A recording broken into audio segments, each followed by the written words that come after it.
texture, and you can make it ahead. It stores nicely in the refrigerator. So you can wake up Saturday morning and have this ready to go, no problem. We're gonna use a serrated blade. A serrated blade just has those little edges on the little rounded edges on the bottom. It makes for a cleaner cut. It's just a lot easier, won't tear on your bread or anything like that. This recipe is scaled for 8. You guys could actually make more than that, but I just went with 8. I've taken a cup here and smoothed it out. You guys can use a rolling pin.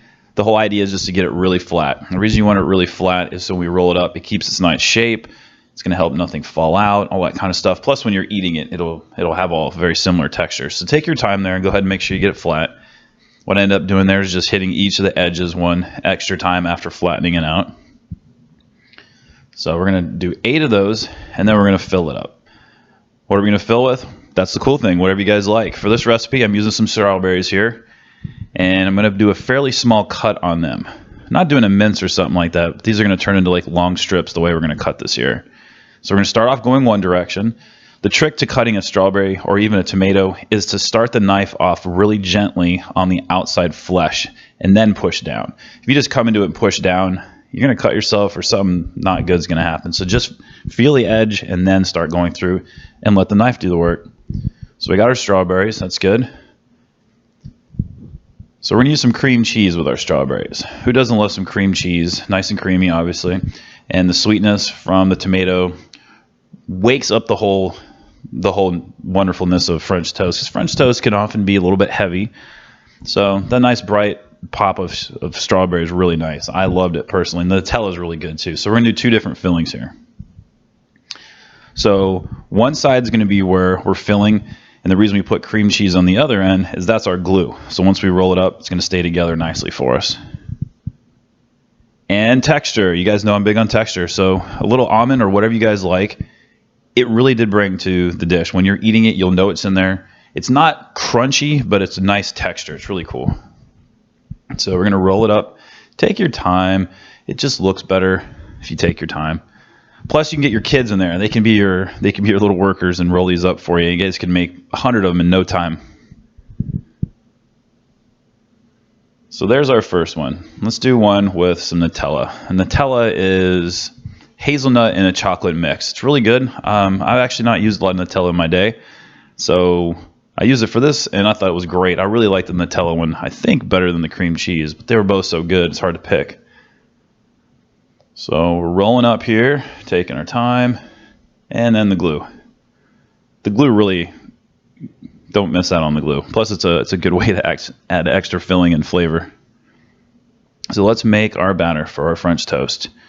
You could use this just as a recipe for regular French toast. It's just pretty much the exact same. So we're using 2 eggs. Don't use 3 unless you guys want to scale the dish up. By going for this recipe, be sure to use just 2 because 3 gets a little bit too thick. I did try it, matter of fact. So here we go. We got 2 going. You want to mix them pretty well. And to this, we're going to add our usual friends, a little bit of sugar. It's 1/3 cup. I've got one ingredient that's going to go in here that I think most people don't use, and I highly suggest you do. It's really cool. It's coming up here in a sec. Get our vanilla in there. Vanilla does add a nicer depth of flavor for all of this. So we got a teaspoon of that. Got some brown sugar, which is nice. It's a little molasses there. Salt, we need salt for flavor. Cinnamon, and here's our extra ingredient. We're going to use 1/8 teaspoon of allspice. It really ups the flavor profile. And you wouldn't really know it's in there, which is great because that's when you're eating, you're going, wow, this is great and delicious. Why is this so great and delicious? Well, the allspice we'll say is the secret ingredient. So let's cook these guys off. They cook fairly quick, which is really great. Some French toast, some people tend to overcook it or they over soak it. This is just get it in there, coat everything, and get it out. So we've got butter and a little bit of a neutral oil like vegetable oil in there. And the reason we do that is so that the butter does not want to burn for you. And as soon as that butter is melted, that's when you want to start adding them in there. You don't really want to let the butter brown up too much. So just watch. So once the butter is melted, you're ready to go. It's a really nice color, isn't it?